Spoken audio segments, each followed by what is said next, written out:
Good morning. Whoa. I'd like to call the meeting to order. Good morning, and thank you all for coming. I have an announcement. Unfortunately, Stefan was called away with pressing family issues, so he will not be able to join us. We were able, or he was able, to record a video report, so we're going to first show the video from Steph. Cue the video. Good morning. I'd like to welcome everyone here to our fall 2015 General Membership Meeting. It's important that I acknowledge the work, the good work, the great work that your officer team, the executive board, our representative assembly, and as important, and probably more important, the committees that we are creating and that you are becoming a part of. The work that's been done over the last 10 months has been next to amazing. And I really appreciate it. You guys make our jobs easy. The purpose of this meeting is really twofold. First of all, to provide you with information.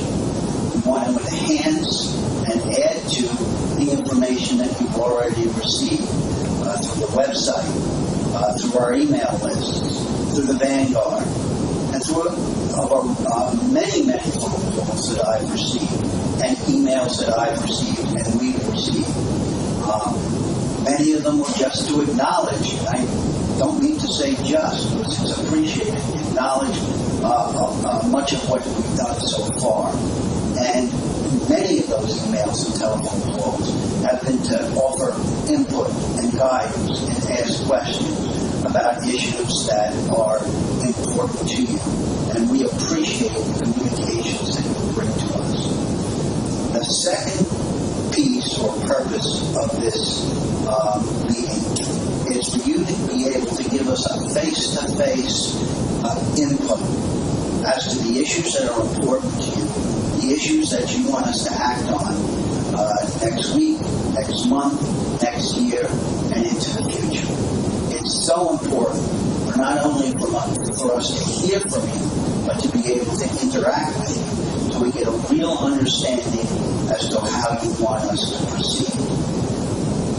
This union, this association works, it runs on your input.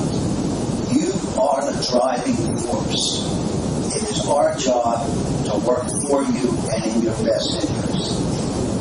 I want to thank you for all that you've done over the last 10 months to enable us to achieve what's been achieved so far. And from my mind, this is just the tip of the iceberg. I thank you for coming, and I know that you're going to make this meeting as productive as we have been together over the last 10 months. Thank you.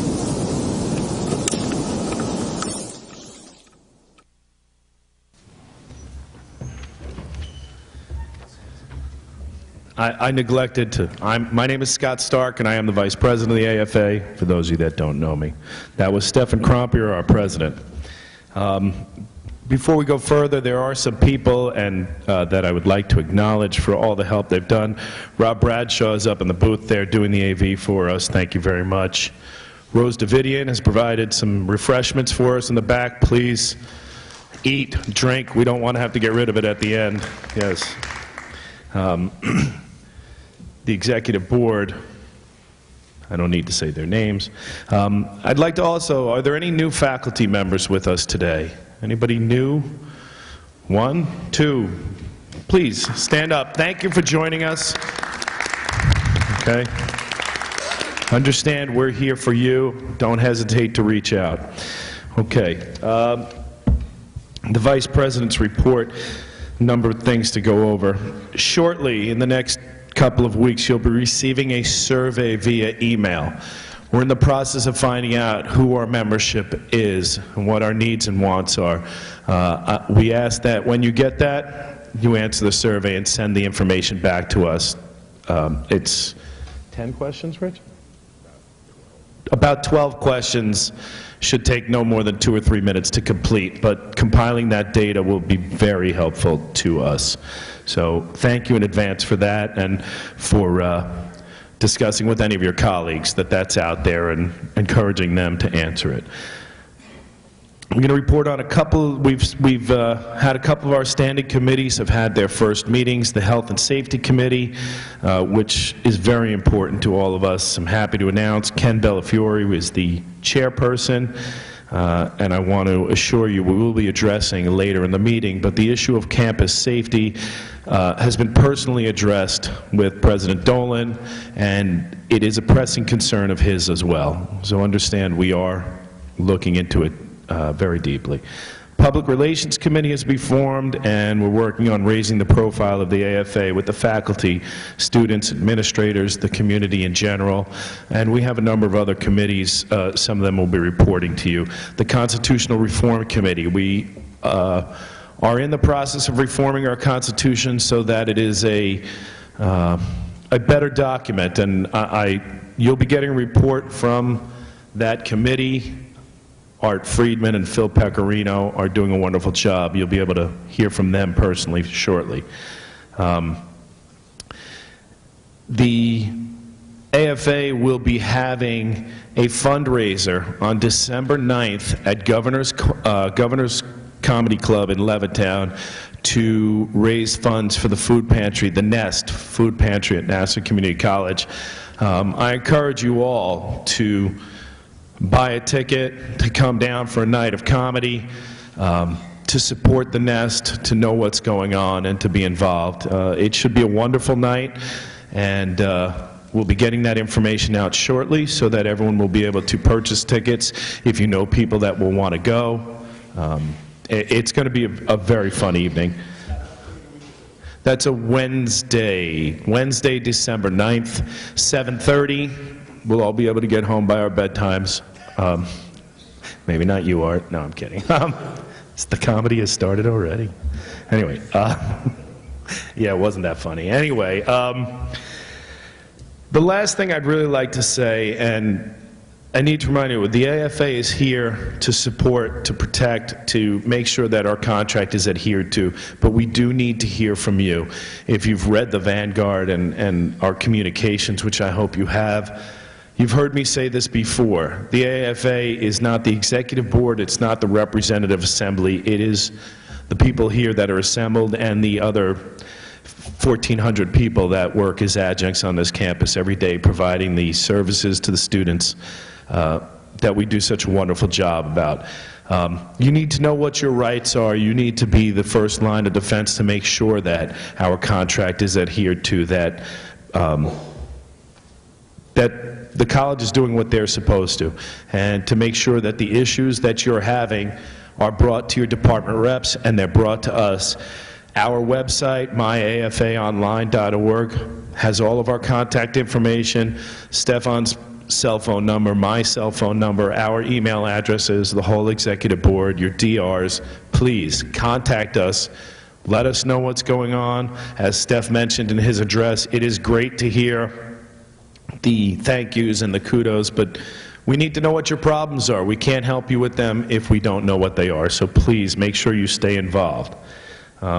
With that, I'm going to turn the microphone over to Barbara Gregorio, our treasurer, for the treasurer's report.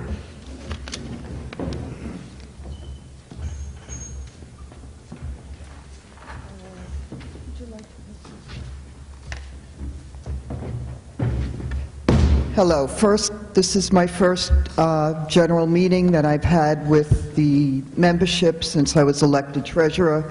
Thank you very much for your support, and hopefully any questions you might have, I'm always available to answer them.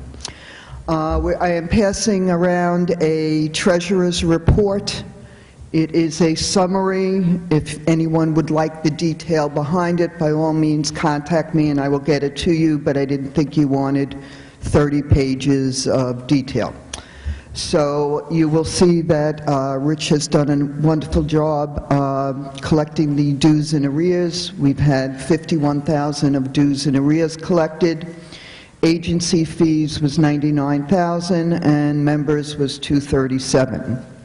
We've had a little interest and we've had some scholarship revenue come in. So our total revenue was $393,000 approximately. And you will see from the expenses, they totaled $370,434.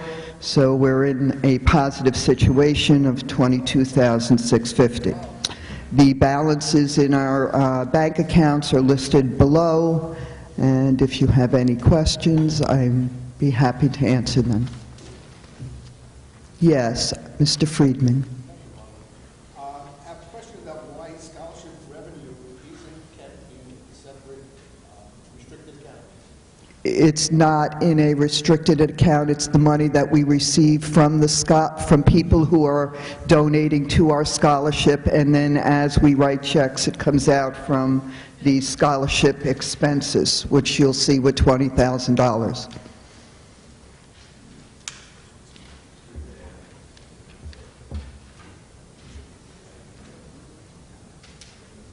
Yes. We were told that the difference between membership fee and agency fee was social action money. What happens is with the agency fee, we know how many people are agency fee members and how many are dues-paying members. And any political contributions we make are based on the membership fees, not the agency.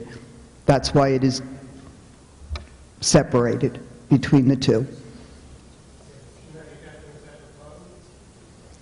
The $15? No, all it has to be is that we cannot go over a certain percentage of the dues collected for members.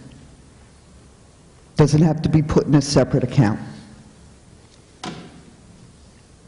And in our current situation, we have not made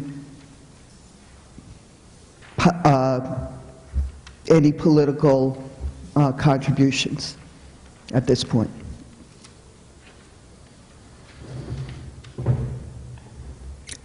Any other questions? If not, who's next? Okay. Thank you very much. Next report is from our recording secretary, Christine Callinger-Allen.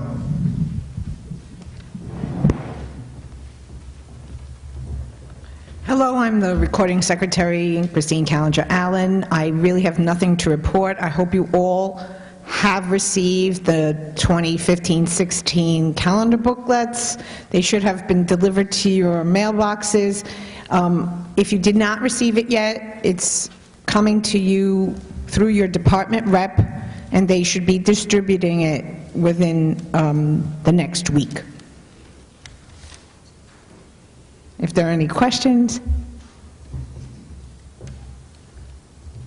And I'd just like to remind you that our new contract pay scales are available on the website, myafaonline.org.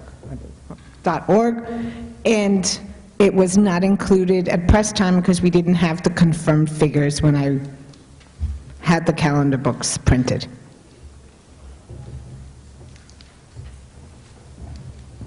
Thank you, Christine. Next report comes from our Chief Information Officer, Richard Urban. Okay, good morning, everyone. I'm going to give you a report on the numbers, if you will, from the beginning of this year, on January 1st. Of course, we got the new website up and running, as they had mentioned, the website address, and it's filled with information, current Vanguard, all other Vanguard since the beginning of 2015 are on there, official documents, important links, and much more. I invite you to go and take a look at it. In addition, on that website is a link to our AFA group, and we currently have 259 members on that group. It's an opportunity for you to have an exchange with your colleagues in a private manner off the college system, and I invite you to partake in discussions there. We also have established office hours, and we're located in C2073, second floor right by the C ramp. Felicia Blackman mans or staffs the office there, and she's working on a lot of behind-the-scenes, back-end type of work to keep the union running. Our membership, I'm happy to report, is breaking new records almost on a daily basis. We're up to 1,090 members, which represents an increase of over 27% since January 1st.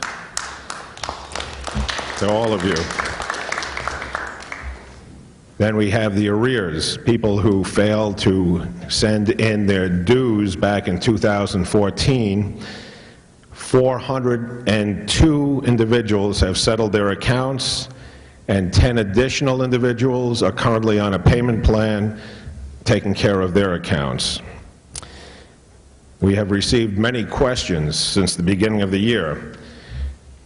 We have, in fact, received 1,559 questions at the AFA's official email, NCC AFA.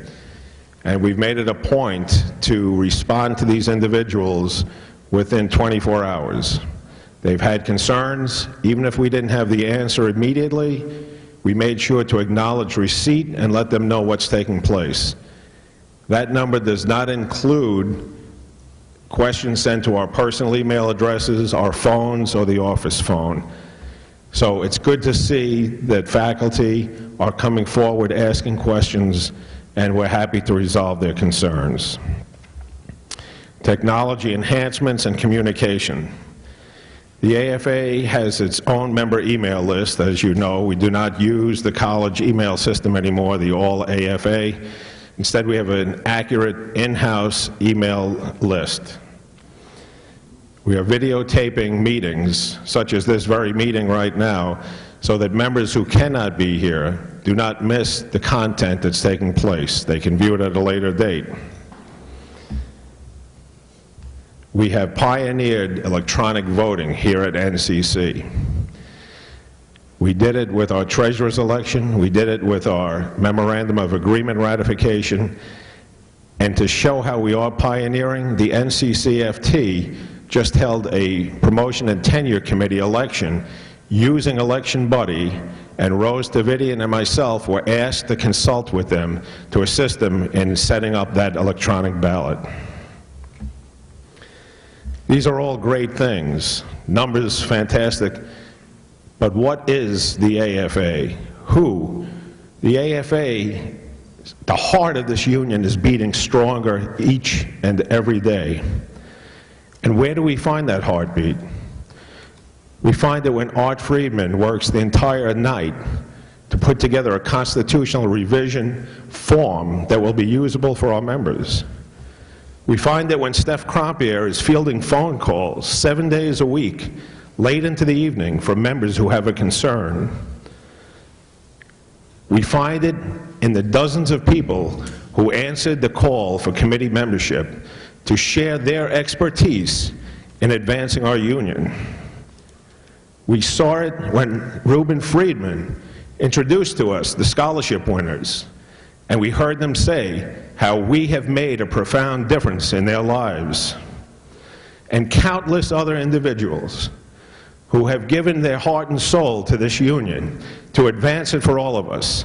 Those are the times we've witnessed the heartbeat of this union. On January 1st, the new AFA pulled into the station. Many, many members entered and boarded the train at that time. To them, we thank you for being with us from the beginning. Some remained on the platform, skeptical that what was taking place was merely campaign rhetoric. When they saw the change being effected, they came aboard. And to them, we welcomed you with open arms. There are still a few, for various reasons, who stand on that platform. And we want you to know that we will remain there with the doors open and that the welcome mat that's there is for you as we anxiously await for you to join us. I was recently asked by a member of the faculty in the hall, what is the commonality of this union?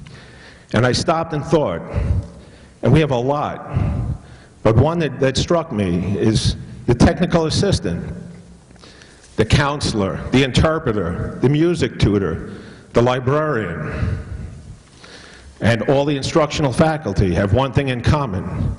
We bring to this college and our students the experience and expertise that makes a difference in their lives every single day. That's our commonality.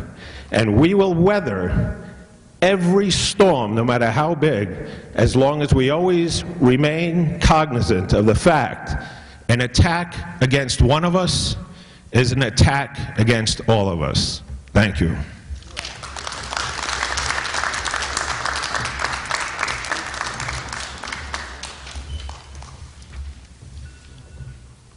Sorry about that. Very well said, Rich, and thank you. The next report that we have on the agenda is from our Constitution Revision Committee, Mr. Art Friedman. Just Art? Phil, are you going to join him? No? Okay. Art Friedman.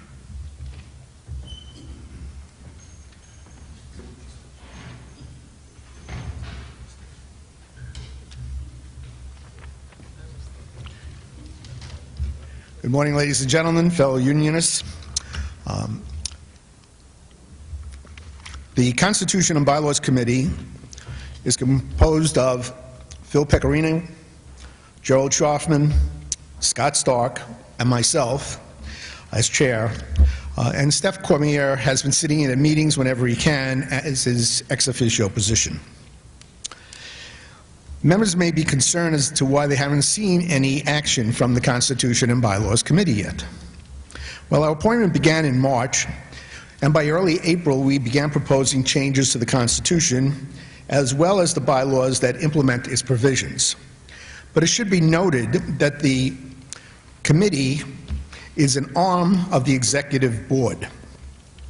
As a consequence, any changes that we are proposing must be vetted by the board before they can be submitted to the membership. The committee has met once with the Representative Assembly and twice with the Executive Board to discuss our work, and many of those people have gotten copies of our preliminary documents. The latest draft of our changes has been sent to the Executive Board for comments, and so far I haven't gotten any back from them, but I expect that the EB will make a final review of our work at its November 14th meeting, and after that it shouldn't be too long before we can send out the proposals to the membership. While we will spell out our rationale for the proposed changes that we are offering in a document to be presented along with the ballot, it is appropriate to present some of our guiding principles at today's meeting. The committee believes that a comprehensive approach to the Constitution revision is appropriate. We went from the beginning through the end. We believe that there are many changes that need to be made to reflect our organization in the 21st century. The AFA is no longer a unit of any other labor organization with jurisdiction over our operations. Language that makes us a subordinate organization will be removed with a global change that we are proposing. It is appropriate for language in a constitution to not be sexist in this day and age. We have proposed revisions in various elements of the document to make it gender neutral. Consistency in the form of the various sections of the Constitution should make it easier to understand and guide our work.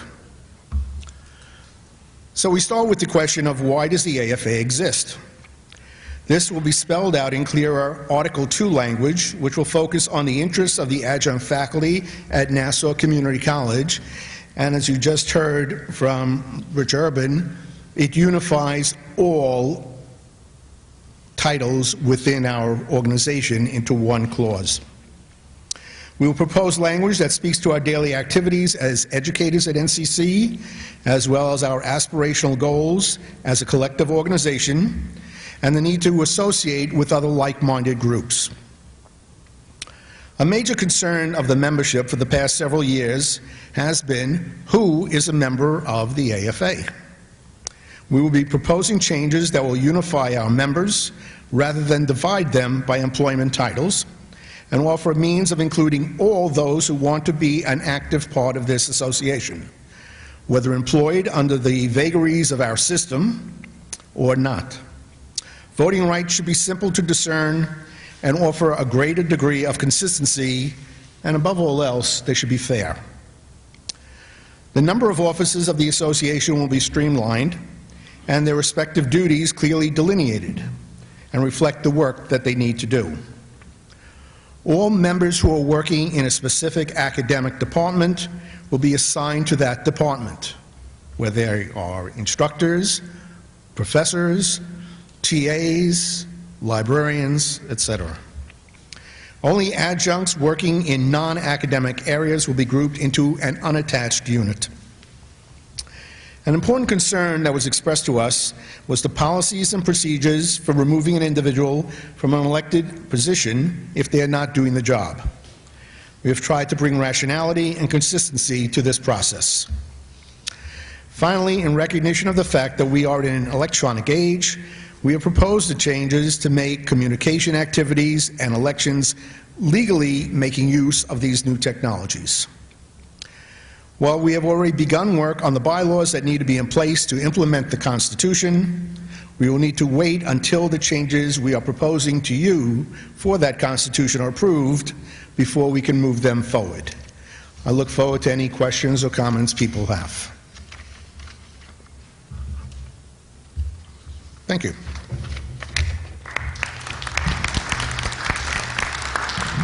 Thank you very much, Art and Phil, spearheading this revision. It's a yeoman's job, and you're doing a wonderful job at it. Thank you very much.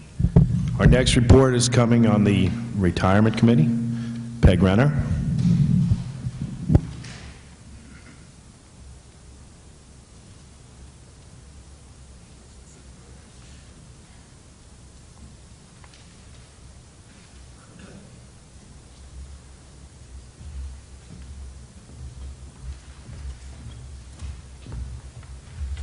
Good morning. I'd just like to address 3 issues I've been working on and fill you in on the contacts I have made and the information that has been dispersed to me. I'd like to start with the payroll that we just received. Hopefully all of you received your first check for the 2015-16 academic year. Better? Thank you. Doesn't pay to be short. Now, I had some calls regarding this payroll, and therefore I took the affirmative action approach. I called Albany and informed them that we are now in contract and receiving contractual benefits, and that we have many people retiring this year, specifically on December 31st, and that we would like them to prepare to assess the condition that the retirement profiles were in, meaning that they would receive additional service credit and the monies that should be appropriated. Now, I had to handle this very delicately because at the present time, New York State Retirement does not pay unless there is a ratified published contract in Albany. So having a personal relationship with 2 of the members who represent us and who have come here as presenters, I told them that I had checked with the president of the AFA, and he had assured me that he had called, and we are hopeful that the published contract would be ready quite soon and would be sent to Albany. Now, I also addressed with those people, Winnie Nelson, many of you know. I called and said there is one part of our contract that has not been paid. It is the retro pay from 2014 to 15, which is going to be issued, as I understand from HR, as supplementary payment, which could very well be a paper check and at this time, that will be a separate disbursement. Again, when he said, remember, that's got to be in your contract, and we have to be able to visibly calculate how that should be appropriated and distributed. I also went one step further with this. When I received this information, I realized we may have some issues. Why? Because we're going back and we're paying forward. So I asked one of our representatives within the college that handles our 403Bs to assess from Human Resources whether or not the monies that we are paid could be placed in the 403B. It would help people with their tax structure and also knowing that this could be a savings. I was informed that it is not possible. I assume that everybody had already contacted the county and the county was not willing to allow this to go into 403B. So you will be receiving those checks, but you have my assurance that Albany will know that that check will become part of your service credit and possibly your final average salary. So we have that clearly stated.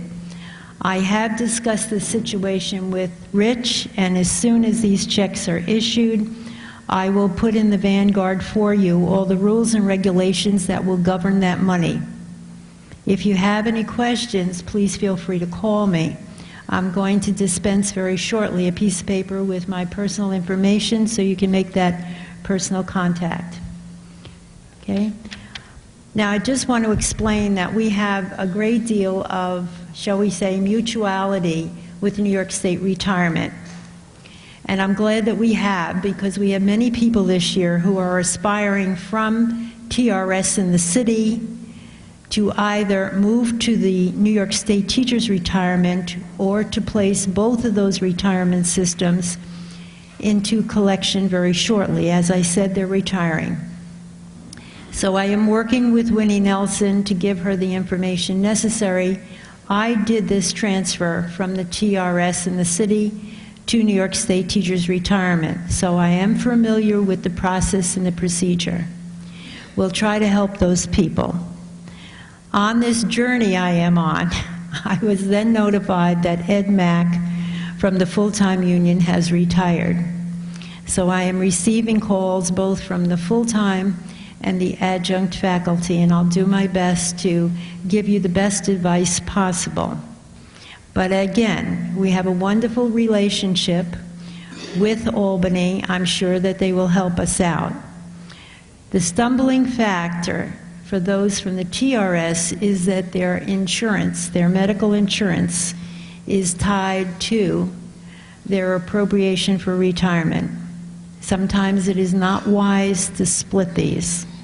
So it might be more beneficial, and New York State Retirement gives us the option of transferring the New York State to the city. So there are several processes, as you can hear, that need to take place. It is to your advantage to understand them. And in that spirit, I'll distribute my name and my personal contact information. And I wish you would contact me, and hopefully I'll be able to, if not help you, to refer you to the right agency or person. Thank you very much.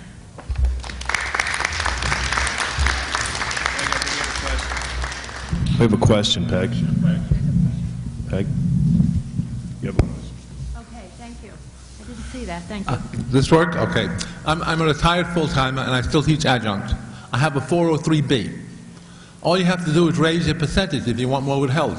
Even if the county won't put that money in, but you can raise the percent, and Correct. then more will be taken out. Correct. But you need to contact your 403 provider. Right, correct. I cannot do that for you, nor can I give you assistance in that way, but you can do I it. mean, so if someone wants to do it, just tell them you want to raise your percent, and they'll take out, maybe not from that check, but from future checks, so it'll make up. That's correct, Okay. but that has to be done with Individual. your provider. Yes, sir. That's right. Yes, sir. Are there any other questions? Okay, thank you. Thank you for noticing.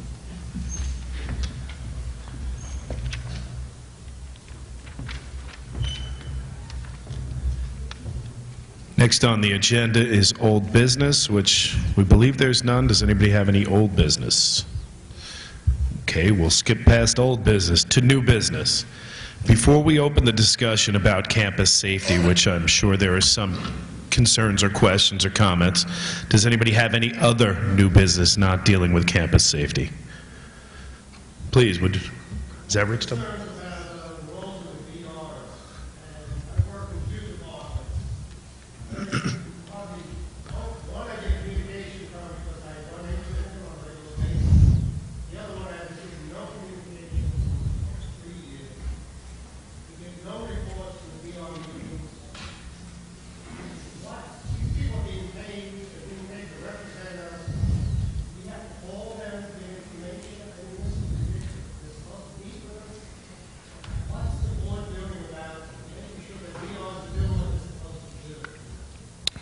What I can say in regards to communication is that we have improved the communication of the AFA tremendously.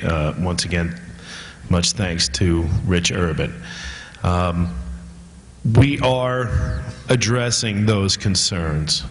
Number one, what you or anyone else can do is to contact myself or Steph directly and let us know what your concerns are.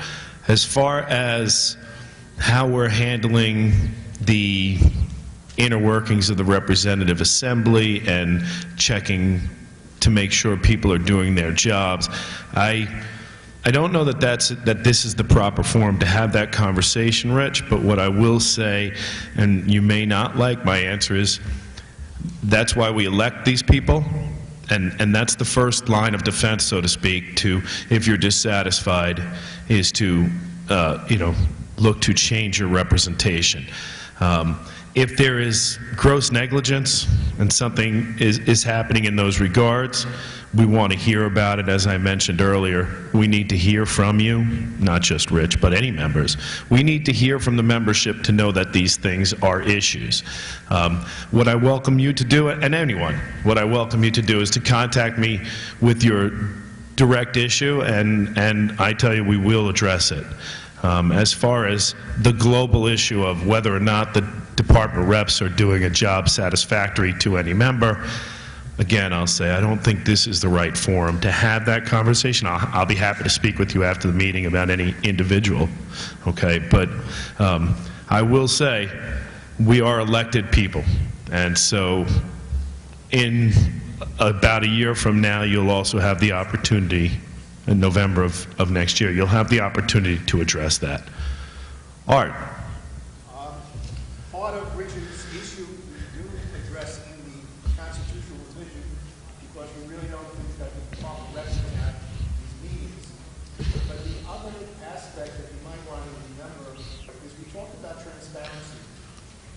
And unfortunately, we have not seen the minutes of these Representative Assembly and Executive Board meetings, the 7H. I would have to tell you to go to the website where they are. We're not going to print them up and make 1,500 copies and distribute them throughout campus. But all minutes, once approved, so there is a time lag.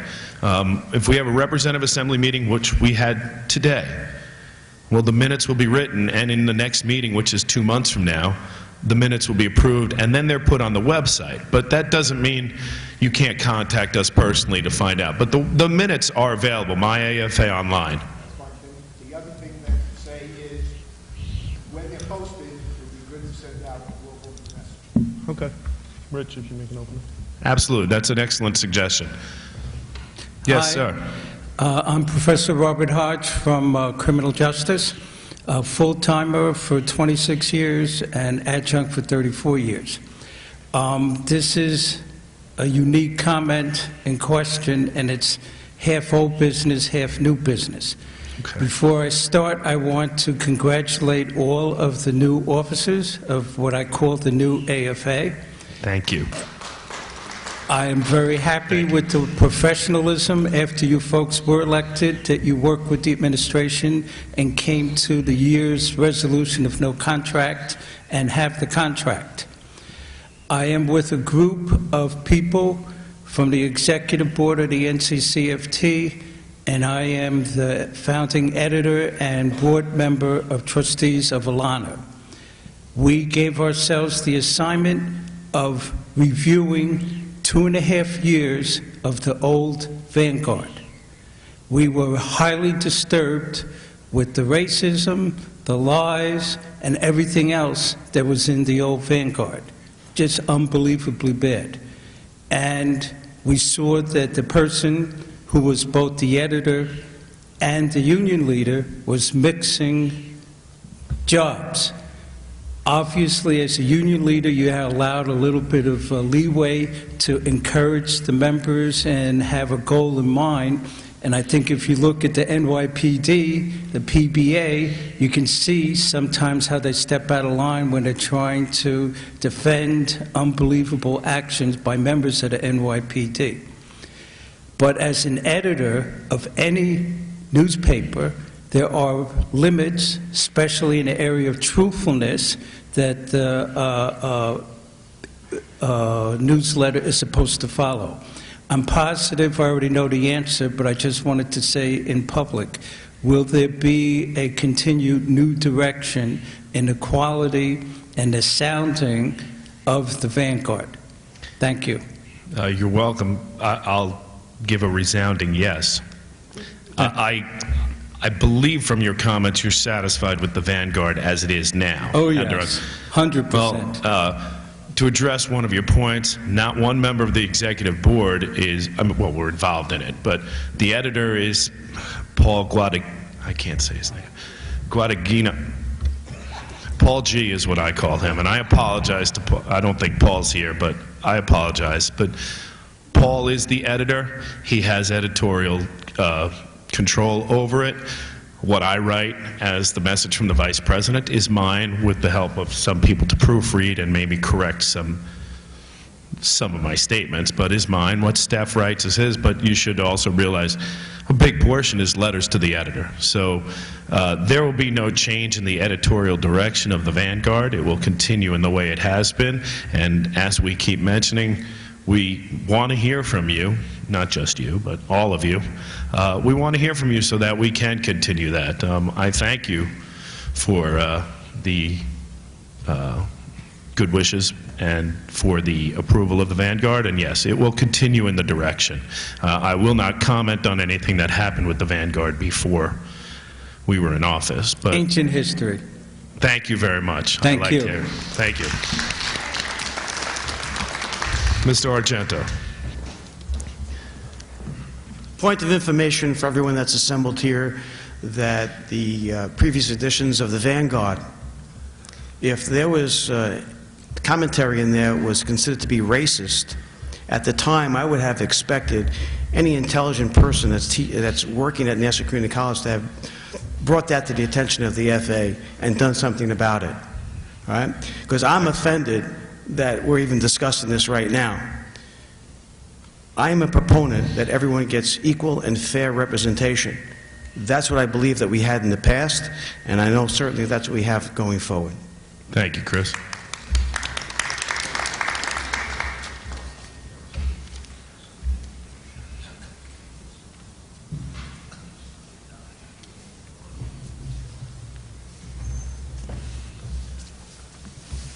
I have a question about course assignment. My name is Philip Mark. I have been an adjunct, I guess, for 43 years. I was a full-timer for 38. I was chairman of the department for 25. There are a couple of people here that were present at the beginning of the formation of the union. The first couple of years, we would have like a shape-up. We would meet with the area dean, and then he would go through the seniority. We would pick the class we wanted, as long as we were qualified. When I was chair, I followed the same procedure in chemistry. And I retired in 2010, and the chair who came after me followed the same procedure. We have a new chair, and he apparently wants to get some younger faculty members in, and he says he only has to assign classes as long as he gets to the seniority. If there's a time that they're available, he can assign them a class. He doesn't have to give them their first choice or second choice. He can give them whatever he wants. Is that the case? The But case... that's not the way it was done the last 40 years in chemistry. I can't comment on how things have been done in the past. What I can comment on is what our contract provides us for. And what it provides us for is in seniority order for assignments to be made for the time slots that said adjunct has provided availability for. If the adjunct has said they're available at this time and they're qualified for this course, we don't have input onto what course we can choose. That's what our contract says. But that's not the way it was done from the beginning. And again, I'll say I cannot comment on how it was done and why it was done or anything that's happened in the past. I can comment on what our contract protections are. Our contract protections do not say, I happen to be a member of the math department. I cannot say in my request, I want this course specific, math 110. There is no 110, 109. I can't say I want that. I can say in the comments section, this is what I would like to teach, but the only thing we're entitled to is the time. There are some chairs on campus that work more hand in hand with their adjuncts than others, but we don't have contractual protection to that. I understand things may be different than how they have been in the past. It's done electronically now also, so there's some differences, but our contract does not provide for us to choose the course, just the times that we're available, and that's what we're entitled to protection on. Okay, thank you. You're welcome. Now, I do realize I've gotten into a different part of the agenda, the good of the order. Yes, did you want to say something else? Oh, okay. So I'd like to bring the conversation towards campus safety. I know we've heard from a number of members, and as I mentioned earlier, a number of members of the executive board had a meeting 2 weeks ago with interim President Dolan, executive vice president Saunders was there.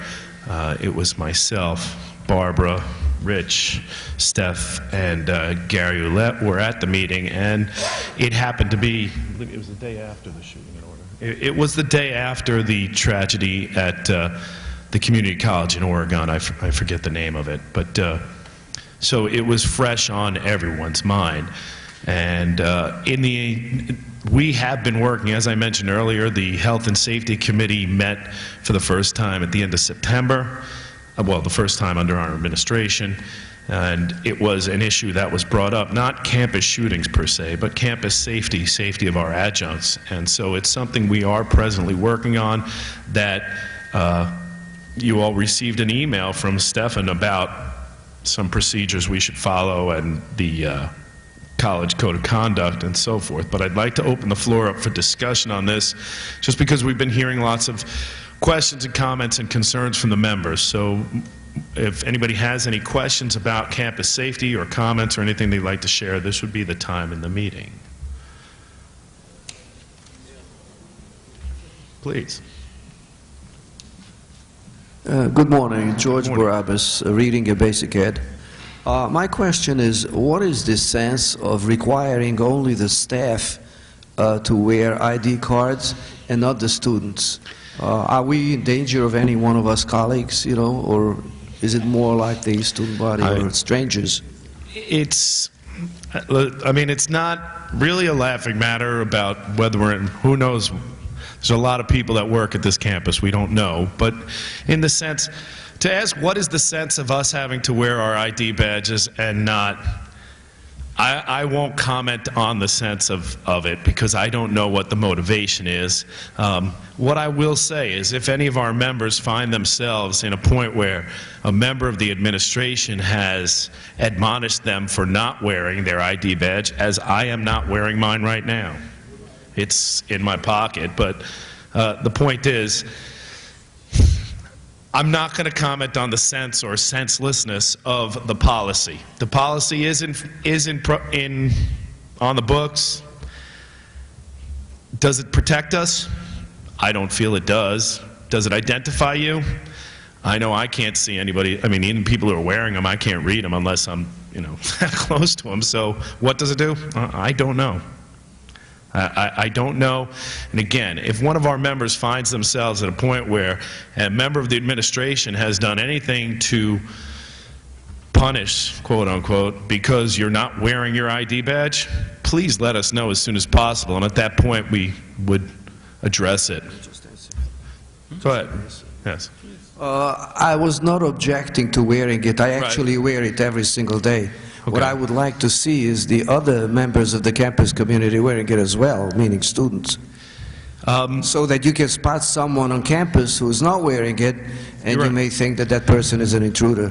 The policy is that all members of the campus community are supposed to have their identification badges. The signs are on most of the buildings that say you have to have it to enter the buildings.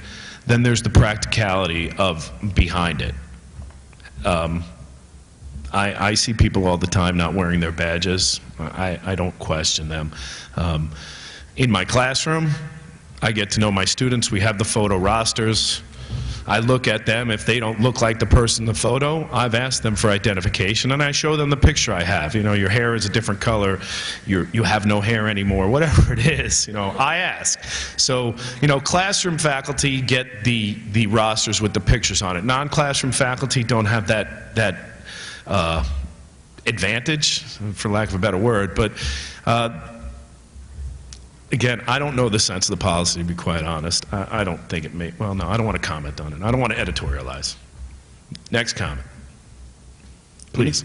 Hi, my name is Larry Aurelia. I was in the math department, and Steph asked me to speak about the safety issue. Please do.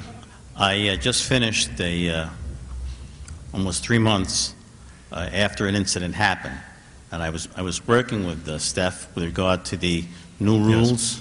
Yes. And basically it was that I had a CSD student who evidently might have been off his meds. He was off of his meds, okay? And what happened was he attempted to isolate me in a room, lock me into the room, unlawful imprisonment, and we worked on the new conduct code and that, and he wanted me to speak to that because despite the slow-moving movement of the Department of Students, it took almost 3 months to have a meeting. And one of the biggest inputs that I had to that rules was the time frame, between 48 to 72 hours, that a meeting should be made with the student. And he wanted to, thank him for his participation, as well as thanking the new rules. But he made the big thing for me was faculty safety, because really the administration has this jumbled set of rules that are almost inoperable. So I want to thank the AFA and Steph in particular for helping me, but it's really an issue that we should be all aware of, and that nobody should threaten us. Absolutely. In the classroom for our safety, and he should make, it's going to be a big issue. He said that the AFA would be taking a bigger part in that. So we are taking a bigger, well, I don't know that it's bigger. We're taking our role. Active, better. More active, yes. And as evidenced by, and I wanted to thank you, we have not personally met, although I am familiar with the inner workings of the unfortunate situation. We are taking a very active role in protecting our members and making sure that not just our rights by our contract, but our safety is, that we are safe. And I need to impress upon you how important it is, and that, Steph was personally involved in this, and we voiced our displeasure with the process that was followed, or maybe we want to call it the lack of a process that was followed. Or not followed. You're right. How they didn't follow their own code of conduct. And we brought it to their attention, and it was something discussed in the meeting with Dr. Dolan. It is something that is continually being discussed and worked on. The Health and Safety Committee of the AFA is certainly aware of the situation, and we're working on it. We're doing everything we can. What I would say is, your safety is the primary importance to us, without a doubt. Who cares what the contract says if you've got, if you're not safe here? So I want to thank you for bringing it to our attention and for being an important spoke in the wheel of that process that's going on. It is always ongoing, and again, anybody, if you personally feel threatened or know of a situation where you are, please make sure we are aware of it. Your department rep, myself, Stephen, any member of the Executive Board or Representative Assembly. It will become the #1 priority, as your situation did. Many other issues became secondary when that came up. So thank you for speaking out. I applaud you. Thank you for your help. Oh, it's my pleasure. Jeff Colton from ABT. You mentioned the photo rosters. Yes. I still have students that have not gotten student IDs and have not had their pictures taken. I think the AFA should be pressing the administration to change their procedures. I mean, what are we, 5-6 weeks into the semester? I mean, Yeah. There should be follow-up on this, and the administration should be doing something about this. We will. We certainly will. Christine, please note down. I will bring it. We have a meeting set up with the administration next week where we will bring it up. Phil Pecorino. Hi, Phil. Safety awareness. On another campus where I work, there's a system for sending out alerts. You can register for the system and select amongst a list as many as you want. Telephone communication to your cell, text message, email. There's a delay. It's not real time. But you do get it. In real time, if there's an incident occurring, there's a system set up where the safety officers on campus are immediately informed, and they are assigned areas, zones, or buildings that they enter and spread the word. I'm not aware that that's in effect here, but I'm wondering if there's a fire in the area where the fire is detected, alarms go off, and we pretty much know what to do. Couldn't there be an audible signal for a violent incident occurring, and we know when we hear it what it is we're supposed to do, whether we're in a building, outside of a building? The campus does have ways of letting people hear those bells and some other things. Yes. But there has to be a system where we know immediately, do we close doors, stay in a building, do we vacate a building, do we move away from buildings on campus, and quickly let us know when to begin doing that. Thank you. You're welcome. Just to address, we do have the NCC alert also here that you can sign up for and get alerts by text, email, or telephone. It's pretty real time, to the best of my recollection. We had that, was it last year? There was a shooter over at the mall, and I got a text on my phone. I wasn't on campus, but I got a text. It was pretty real time as far as, does anybody else remember that? I mean, I remember it, but I don't remember. Just to add to that. It was going on. Security did go around. Yeah, and security did go around. I mean, the security, we may not, well, I say many people probably are not aware of how sophisticated the Nassau Community College security system is with the cameras and the call boxes. I'm not saying it's a perfect system, but they are pretty well equipped, was what I'll say. There's somebody, I believe, 18 different monitors watching every part of the there's one of the cameras right there. Wave. It's right there. I mean, they're all over, and there's somebody monitoring the whole campus. I don't actually know if it's 24/7, but anytime we're open. They're also, Phil, working on implementing a communication sound system throughout the college, so if there is a issue somewhere, they can send a localized message or broadcast it throughout the campus, and that's currently, from what I understand, being installed on campus. Yes. Hello, I'm still Professor Robert Hodge. Two separate points. Last year, when that alert went up with the gun in the mall, I'm in G159. Okay. That is a showcase classroom that we were told about when I was still in the third floor in Nassau Hall. And we got money from the Dormitory Authority to make it look like a moot court classroom. We have 43 seats, which a lot of other classes don't, and half the class, the alarms went off. I'm one of the few teachers that has a key to my door because I was part of setting up the classroom. Right. So I immediately locked the door so nobody could get in, and we have legal tables because of the moot court setup. So we put the tables against the door, chairs against the tables. I had the students sit near the blackboard, which is way away from the picture windows, and we had no problems. But I know almost nobody else is set up like that. That's correct. In terms of the safety, I was a member and the chair of President Finelli's safety committee way back in the 1990s. I still have a couple of hundred lanyards and containers that we were giving out to the faculty to put their IDs in. The stumbling block then, and it still is in the implementation of what other campuses have and we don't, which is admission to buildings with the ID. For some reason, I don't know why, but they can't get around that, and it seems like it's been completely abandoned, and that's why I think there's almost no real policy. But that was supposedly the last step. Faculty ID had to carry them first, then students second, then installation of these things where you put it in and you can't get in the building without having it.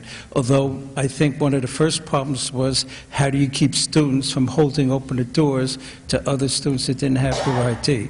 But I think that's one of the real problems, sticking problems behind the scenes, and that's why there's no enforcement. I'd have to agree with your sentiments. I think we're all very intelligent people. We're never going to be 100% safe. I mean, that's something, but something we also need to maybe consider.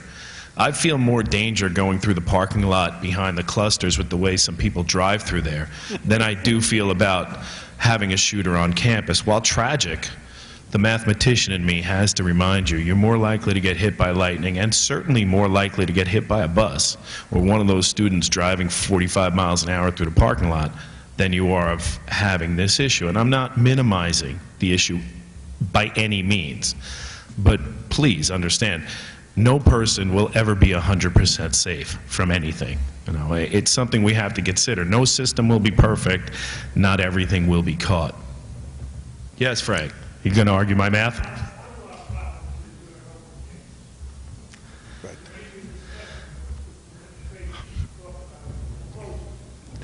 It hasn't come up as of yet, but you know what some people would see as a problem, which in this case it is a problem, is also seen as something that's good, being an open campus. So, you know, even walls aren't going to keep us safe. It's a private school. You're right. Many of our students can't academically get into St. John's either. But, you know, and I didn't mean that in jest. It's a private college, you know. Yeah, I just think geographically that's not the size of our campus and the span of it. It's not a. I mean, you'd have to make it look like a penitentiary, like the clusters do. But anyway. Yeah. There are many reasons why we are not a closed campus, and probably the best one, think about the fact that the community is what we're looking for support and monetary remuneration for it. But I'd like to comment about a couple of other things. One is the fact that many students don't have their IDs yet. In order for them to use materials in the library, they need an ID. Right. Now, if our colleagues aren't making them responsible for assignments that they need to use materials in the library, that's an encouragement for them not to get their IDs. But one of the things that you can look at is every time they have a fire drill, and when we see them in the library, it's very interesting, as we have to hurry the students to get out of the building. They don't know if it's a fire alarm as a test or if there's actual fire. And these people are moving around as if nothing is taking place. And all you have to do is watch that on any point, and you see that kind of problem. And the third thing I want to mention is, while these alert systems may be very interesting, those of you who are using your smartphones, getting alert that something's going on someplace else, the question is, what happens if something's going on in your own classroom? How are you able to alert public safety that there's an issue there. There is nothing in the classroom as a panic button or something else to tell you what's there. And as I'm listening to this, I was reminded of something that happened to me in my last life as chair of the library at Nassau Community College. I got home that night and had a phone call from one of my adjunct colleagues who said, "Do you remember when you used to deal with Colin Ferguson alone in your office on the second floor of the library?" Now, for those of you who don't know Colin Ferguson, he was the person who shot up on the Long Island Railroad. Okay? And I was alone on the second floor of the library in my office, and frequently he came in and I tried to find him a quiet space in the library to work. But I was all alone, nobody else up there with me, and here's Colin Ferguson. So, things to think about. Thank you, Art. Yes, Peg. I too have taught on many campuses and several SUNY campuses. This question is about SUNY. Does SUNY have a program and a process to take care of our needs regarding safety? Because at another campus, I know we got directions. Did you get directions from SUNY Albany regarding the safety procedures? Guess not. I can't answer that question, Peg. I don't know. Okay. Maybe we should ask that to see if this is coming top down. It might solve some of our problems. Okay. And just to address what Art just said, when I take my students to the library, and I come often, if there are students who have told me they are getting their IDs or they don't have them but they will get them, I take the precaution to alert the people at the door regarding who might arrive and who does not have an ID. If they don't have their ID, they have to show some other ID. Right, but I alert them. These people already, I'm trying to send a message. There are people arriving today without the proper identification that we require for the library. And they're in my class, and I have a roster, and sometimes I do get a call, please come to the front desk. Okay, so if you take those precautions, I think personally, sometimes that takes care of the situation. I would have to agree. We need to be diligent in taking care of those types of issues. Anybody else on campus safety?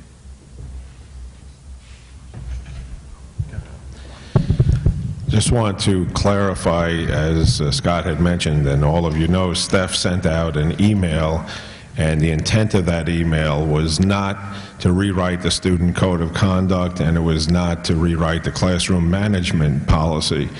Instead, it was adding to those the implementation plan, which was not in there. There were a couple of issues this semester, Larry mentioned one of them, where our colleagues might not have even had a chance to say their part of the story. So Steph realized at that point that an implementation plan was necessary for those two policies, and that was the rationale behind that. Thank you, Rich. Good morning. Good morning. My name is Grace Hughes. I'm in the Reading and Basic Ed program. When I came 9 years ago, parking for faculty was terrible on the north, well, we're north and where N and M and S are. And the students were all parking in there. And then they raised the rate to $120 for the students if they parked there. But when I first came and I was a newbie, I would be scouting for a parking place and a couple of times parked in where it was reserved for somebody. And by the time I came out, I had a ticket. Today, last year, I noticed students parking in the parking lots. Nothing happens to them. Behind the bookstore, there's a line for 30-minute parking. The students use it all the time. By the time you come in at 8 o'clock in the morning, all the spots are filled there, and they're there all day. As of January 2013, smoking was banned on all SUNY campuses. We still have big ashtrays on the entrances. If you make rules and they are enforced, the word gets around. Last year in a class, when the news came to people's cell phones about the shooting, I had kids jump up out of my classes and run out to move their cars because they knew they were parked in the wrong place. The college must have a huge budget for public safety, and if that was enforced, it would do a lot to carry throughout the campus. I made a note. We will be speaking with Chief Rodini about parking enforcement and smoking enforcement. I completely agree. I cannot stand when I walk out of one of the cluster buildings into a puff of smoke. It bothers me, but I never thought to speak with Chief Rodini. But absolutely, we will speak with him and ask his staff to enforce the faculty parking areas, the 30-minute parking areas. We shouldn't have to come to work an hour early just to find a parking spot, that's for sure. So we will note that.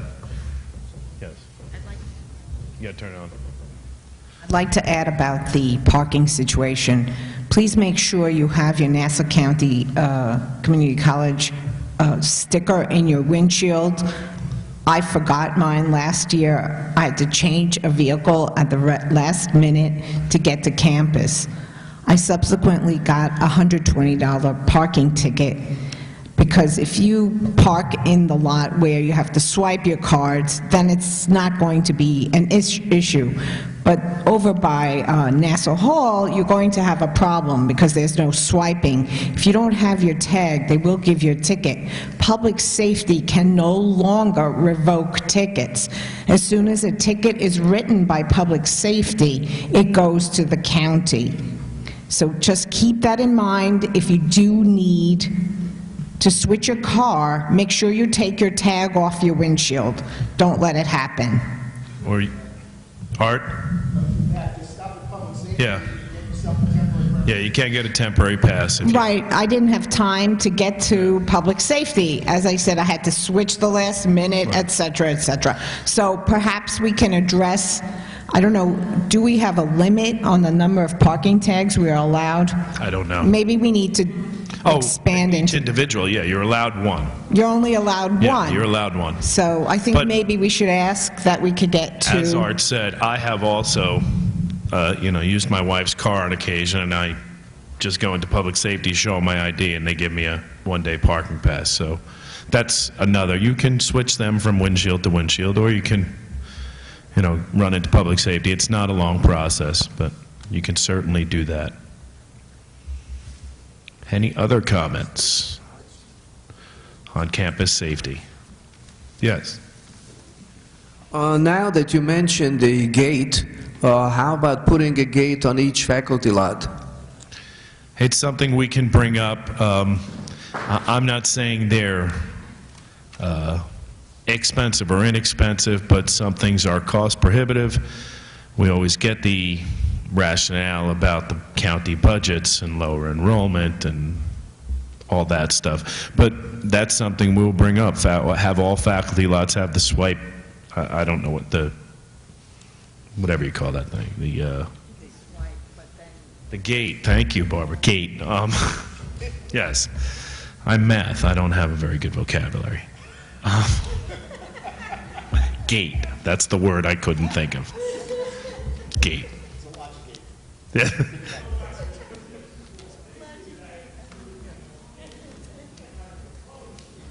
Well, the comment was about just the faculty lots. There's, I don't know, half a dozen or so lots just for faculty.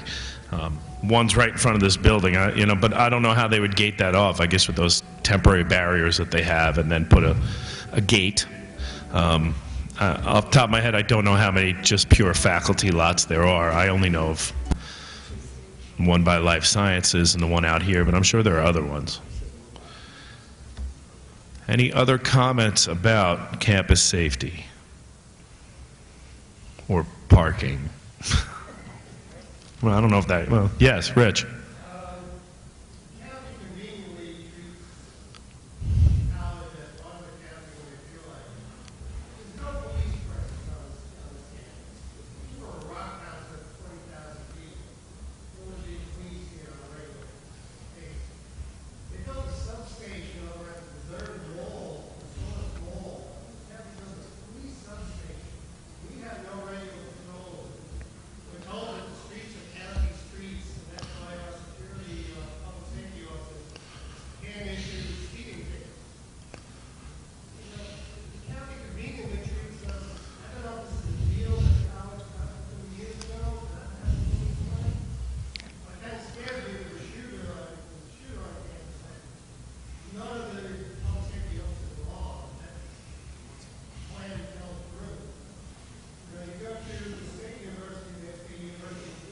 Right, and they are armed.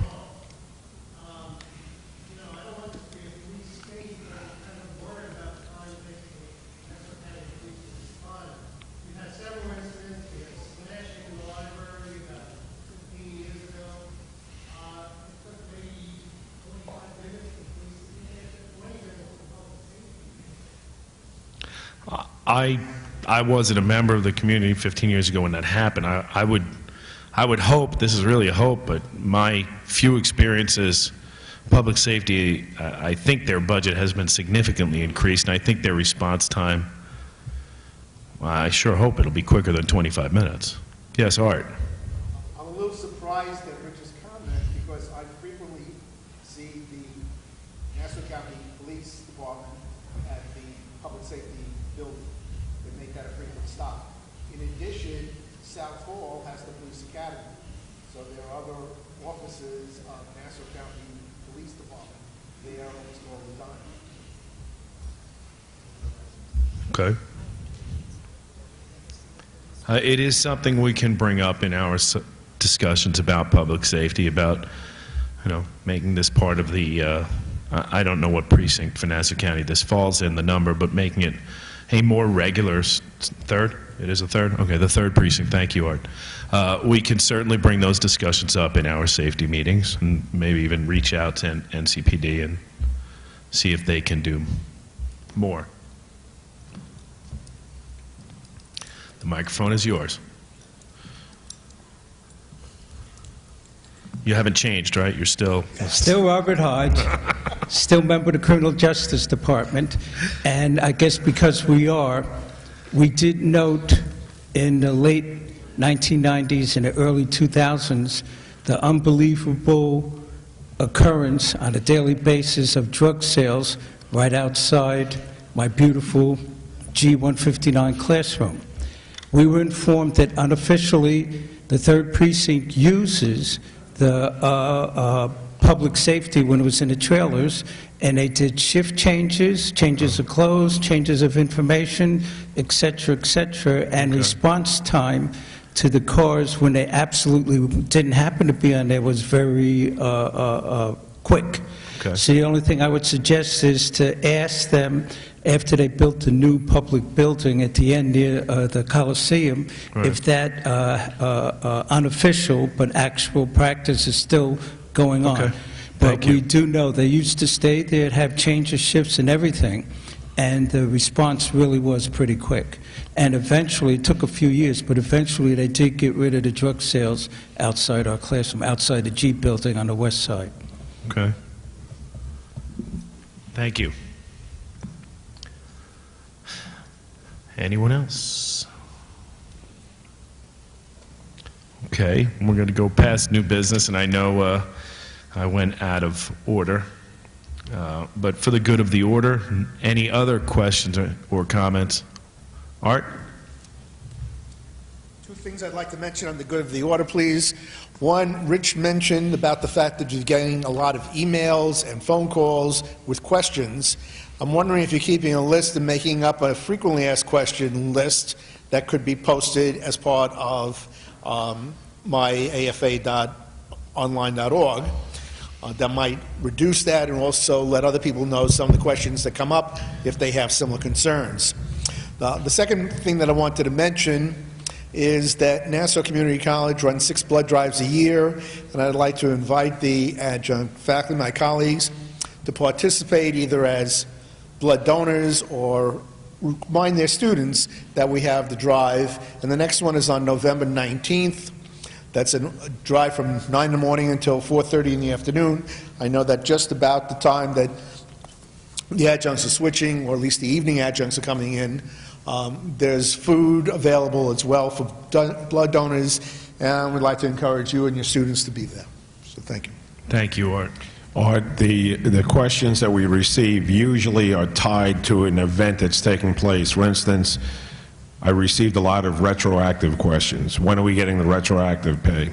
And when I notice that similar questions are coming in, then I'll send out a blast email. Today, you were the second person that spoke about the minutes not being available. Someone spoke to me outside. So now I'm realizing that there may be other people wondering about that, so I'm going to send an email out to everyone that the minutes are available on our website. So I've been handling it that way. As I see them occurring, I'm sending out a blast email. Yes. My name is Mike Lane. I'm Accounting and Business Administration Department. This past summer I had 2 classes back-to-back. I taught the first class and I was told there was an emergency at home, and I did not teach the second class. I had to leave. I was docked a full day. Is that proper? Per our contract, yes. I know you're not happy with that answer, but yeah, the adjunct contract calls for when you miss class, it's a day. We get a day, and when we get the 3 days per year, that is how it works. It doesn't work the same way it does for the full time. And if it's something you'd like to discuss further personally, please see me after the meeting. Thank you. You're welcome, Professor Lane. Anyone else? Yes, Rich.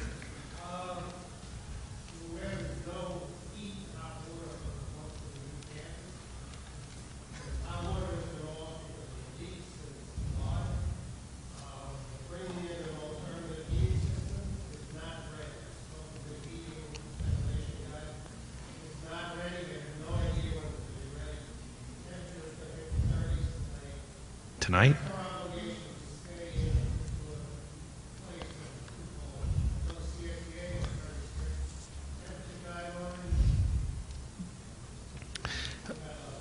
You know what, Rich, I will have to research what that is. That wouldn't fall under the AFA contract because there's no provision about that, although I'm sure it does fall under some state and federal guidelines dealing with OSHA and other organizations that I am not well versed enough to comment on right now.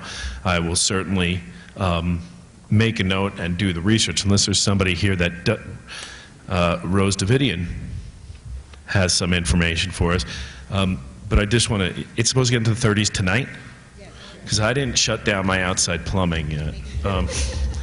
Motion to adjourn? No, I'm kidding. I got work to do this afternoon. I was told a few things by a few reputable people who were involved with this. Okay. Apparently, underground, 15 feet below ground, a major water pipe is broken. Yes. And it's not very easy to go to like Home Depot and get that pipe. It has to be engineered, and when it's manufactured, it's going to have to be welded.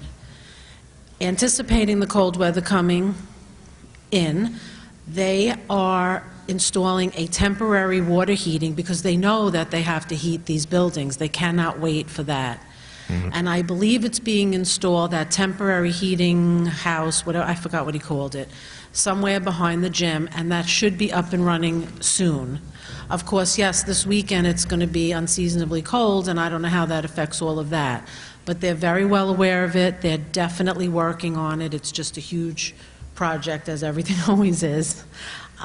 But they know about it, and they're going to set up that temporary system to get heat rolling soon. Those are the details as I know it.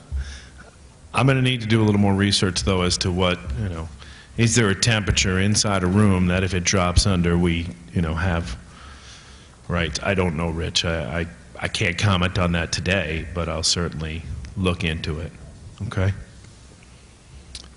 Other comments, questions? Yes. May I go back to the question of public safety for a second? Sure. Okay. One gentleman earlier mentioned that public safety is unarmed. I wasn't quite aware of that. So my question is, how effective can they be against a shooter if they are unarmed? So maybe we could make a suggestion that every shift would have at least one officer who is armed. There's a lot of issues that brings this up. I certainly don't want to get into a gun control debate by any stretch of the imagination. We'll be here way past when I can shut down my outside shower.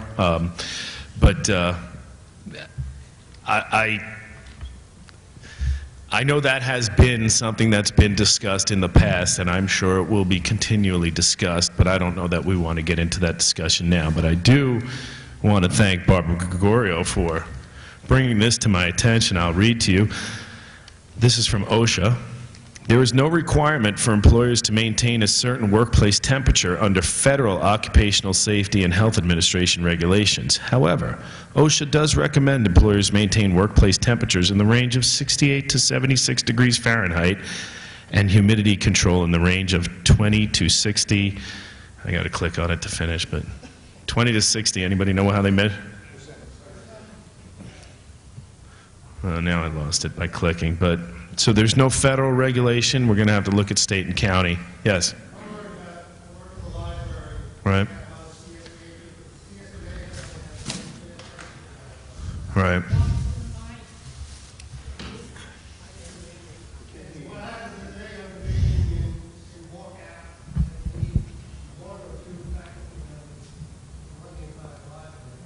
Are you referring to the memo, I think it was from Abe Weinstein many years ago, about the temperature thresholds? Is that? Yeah, it was like 80 degrees and 60 or something like that. Again, I'll have to look into it because I'm not familiar with it. Rich, are you familiar with that? I'm familiar with it. It was a college policy that Abe Weinstein had sent out. But again, this is decades ago. So the policy may not still be in effect. I don't know. No? What's that, Art? It's never been rescinded. So Okay, it's never been rescinded, so there, now is that?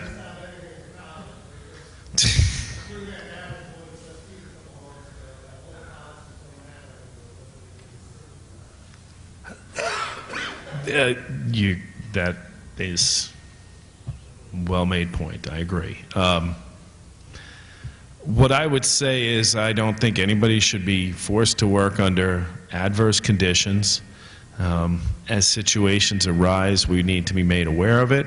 This is something we can be, we will bring up. And let me make sure I understand. The CSEA has a policy, a temperature policy, if it's below or above, sorry, but we're not dealing with the above right now, so the more immediate issue, if the temperature falls below X degrees, whatever that number is, they are permitted to leave. And what you're saying is we would have adjuncts in the library working at a decreased number. Well, people manning the positions at a very decreased number, and that's really your concern there. It's twofold, that it's too cold and that the workload has increased because people are allowed to leave, certain people are allowed to leave based on the temperature. Okay, well, that's something.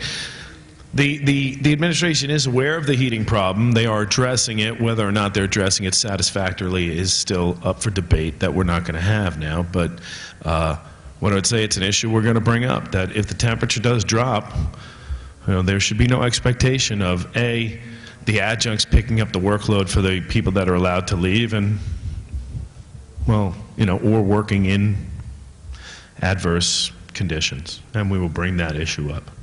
And I'll get back to you and let you know what I found out, okay? Other issues, questions, concerns?